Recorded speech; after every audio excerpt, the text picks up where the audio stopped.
Donc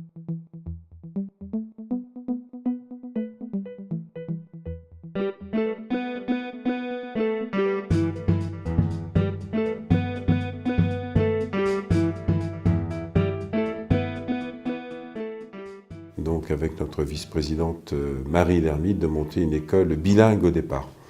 Alors, bilingue par immersion, c'est-à-dire pour les enfants qui entrent en maternelle à l'âge de 3 ans. Nous sommes allés présenter à la direction académique à Lille notre projet, qui nous a clairement dit non, mais si vous nous faites une école multilingue, on vous suit et on va vous aider. Donc nous en sommes là, nous avons réalisé le lancement d'un questionnaire sur l'ensemble du territoire. Nous avons énormément de réponses, de quoi remplir au moins 2 classes la première année, ce qui est très très bien. Simplement, en termes de conclusion pour ce point-là, je pense que c'est notre rôle d'acteur public de donner le maximum de chance aux jeunes habitants. Le centre aquatique, c'est le projet majeur de notre territoire pour ce mandat, mais également pour le mandat qui va débuter en 2020. Étant donné que la pose de la première pierre va se faire ici en septembre et l'ouverture au public avec l'inauguration au mois de juin 2021. Donc c'est quand même rapide. Nous avons voulu quelque chose qui soit exemplaire, mais qui n'aille pas trop loin non plus, notamment par rapport aux normes environnementales.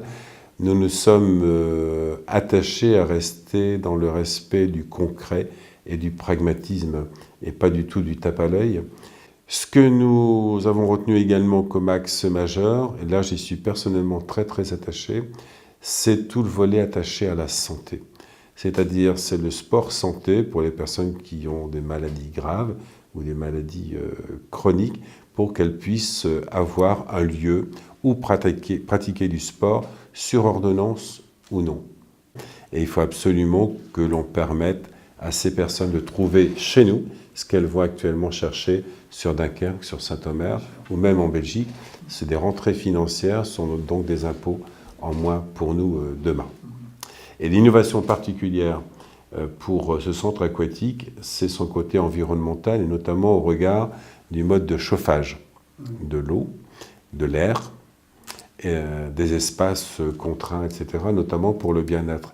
La chaudière sera alimentée par des anadelins. Alors l'éclosoir, en fin de compte, ça fait partie d'un concept. Il n'y a pas que l'éclosoir, il y a également les ateliers relais. Pour être simple et synthétique une nouvelle fois, c'est une idée qui m'est venue lorsque j'étais conseiller général. Donc lors de la mandature précédente, certains élus au conseil général, devenu départemental depuis, lorsqu'ils parlaient du développement économique, c'était toujours très mal vu, quoi.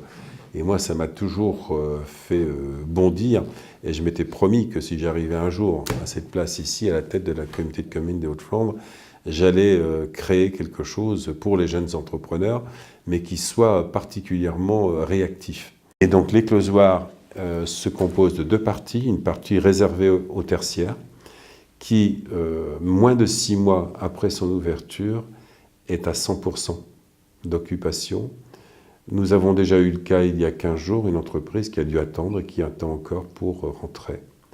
La partie tertiaire, la partie avec atelier par contre, est remplie aux 2 tiers. Et donc, les ateliers relais, c'est donc une autre politique de la communauté. C'est pour permettre à ces jeunes entreprises, ces jeunes pousses qui vont se développer, de leur permettre de pérenniser leur activité.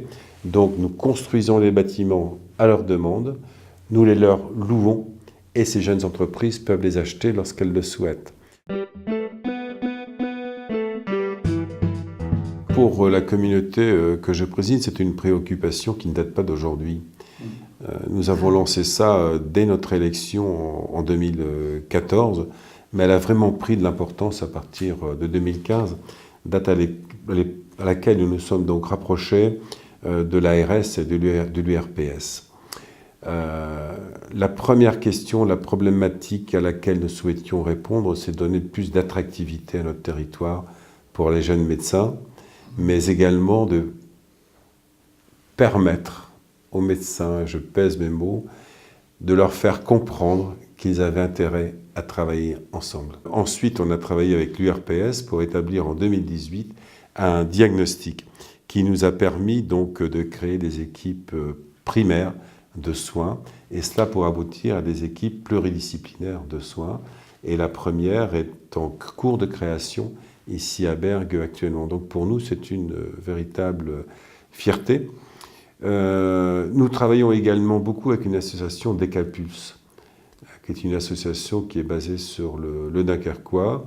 Nous avons souhaité que son activité s'établisse également sur notre territoire, sur nos 40 communes, pour pouvoir répondre là aussi, comme pour le centre aquatique, aux ordonnances de santé pour les personnes âgées, mais également pour les personnes qui sont atteintes de maladies chroniques graves ou très graves. Là aussi, il y a des problèmes de mobilité. Donc l'idée de Decapulse, ce que nous soutenons fortement, c'est donc l'achat, ce qui est fait, et l'aménagement d'un bus qui va se déplacer de commune en commune, enfin surtout sur les communes les plus importantes, pour que les malades puissent aller au plus près et apporter les sports vraiment, je ne dis pas à domicile, mais presque. Et ça, c'est très très important.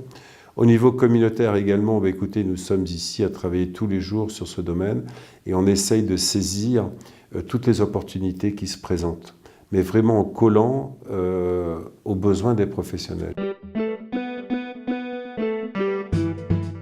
Là, vous touchez quelque chose qui est fondamental pour l'avenir de la communauté, mais également pour le moment présent. Nous nous sommes emparés de ce dossier également à notre arrivée ici à la communauté de communes des Hauts-de-Flandre et même dans le cadre des communautés qui ont précédé la fusion. Et ce, dans tous les domaines où cela a été possible. Nous avons commencé tout d'abord par le portail, par le site internet de la communauté qui, je pense, je ne vais pas parler de réussite, hein, ce serait présomptueux de ma part, mais qui fonctionne très bien pour apporter des informations à l'ensemble des habitants de nos 40 communes.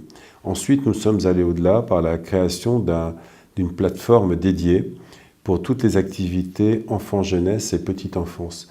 Les parents peuvent s'inscrire, payer en ligne. Ensuite, nous l'avons étendu, mais avec un autre logiciel, pour l'école intercommunale de musique. Depuis maintenant 2 ans, je signe quasiment la totalité des documents comptables, même les bons de commande, par ordinateur.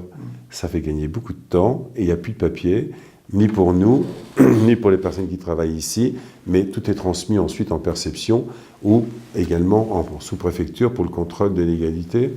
Et nous allons étendre ça l'année prochaine, parce qu'on n'aura pas le temps de finaliser le dossier, mais la dématérialisation complète de tous les documents administratifs pour nos assemblées, que ce soit pour les réunions de vice-présidents, pour les réunions de commission, pour les réunions de maires, c'est-à-dire les réunions de bureau, et pour les conseils communautaires. Souvent, ça fait plusieurs centaines de pages à chaque fois, multipliées par 40, etc. Ça fait des volumes de papier très très conséquents. Nous voulons supprimer ça, et donc on va tendre vers la dématérialisation totale. Nous allons travailler également, et nous sommes déjà sur le chantier, pour la feuille de route numérique. Ça, c'est très important, qui s'intègre dans notre projet de territoire. Et nous allons travailler très très prochainement sur 2 dossiers.